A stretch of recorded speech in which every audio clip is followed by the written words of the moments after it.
President Trump is threatening 25% tariffs on smartphones, and he's calling out the CEO of Apple, Tim Cook, saying iPhones need to be made here in the United States. Emma Withrow from the Fact Check team joining us now to discuss. So production-wise, aren't iPhones made, the majority of them, overseas? Absolutely, yeah. The majority are made in China, but we've seen recently Apple kind of shifting their production to India, actually. In just the month of April, just last month, we saw like 76% jump in exports from India to the U.S., and then we also saw exports go down from China to the U.S. So we see them kind of moving in that direction, potentially to avoid these tariffs that are being placed on China specifically right now. So if Trump does get his way, though, the big question is how much would that actually cost for production? Because I've been seeing some estimates. The latest iPhone could cost you upwards of $3,000. I know, and they're already expensive. I know everyone at home sees these high costs. I think we looked it up earlier. It was like $1,000 for a brand new iPhone when you're buying it directly from Apple. And yeah, experts told Reuters that they think it could cost upwards of like $3,500 if it's made in the U.S. So higher labor costs,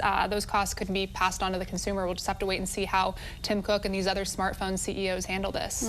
Will be interesting. Emma, thank you. Thanks, Later on, Emma will be back to give us the history on tech production and when the U.S. started relying on other countries to make our products.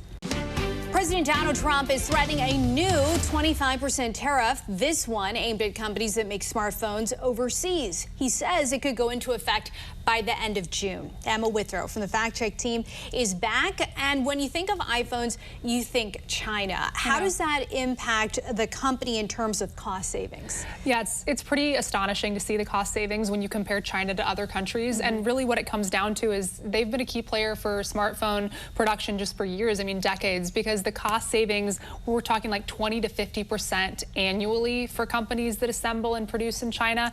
Even companies like Vietnam and India, they've kind of tried to compete with China, but they still rely on Chinese suppliers when it comes to producing all of these, essential parts. So it's tough to compete with. The markup also, I just imagine that must be remarkable. How much is that, and how much are they actually making on each phone? Yeah, the markup it's unbelievable how much they're making. So when you look at the iPhone 16 Pro Max, the 256 gigabyte model, whatever it is, they're charging around $1,100, around $1,200, but it only costs $485 to produce it. So it's like 147% markup, and yeah, they're making quite a bit of money. That is incredible. So how much are we talking? Let's look at a year out. Yeah, so a year out, it looks like $94 billion in profit just last year. CEO Tim Cook, just him alone, he earned $74.6 million. That's all according to the Wall Street Journal. So yeah, it looks like they're doing okay. Not bad. Not hurting too bad. Not bad at all. Emma, thank you. Thanks. For more on this Fact Check team topic, including links to their sources, scan the QR code or visit thenationaldesk.com.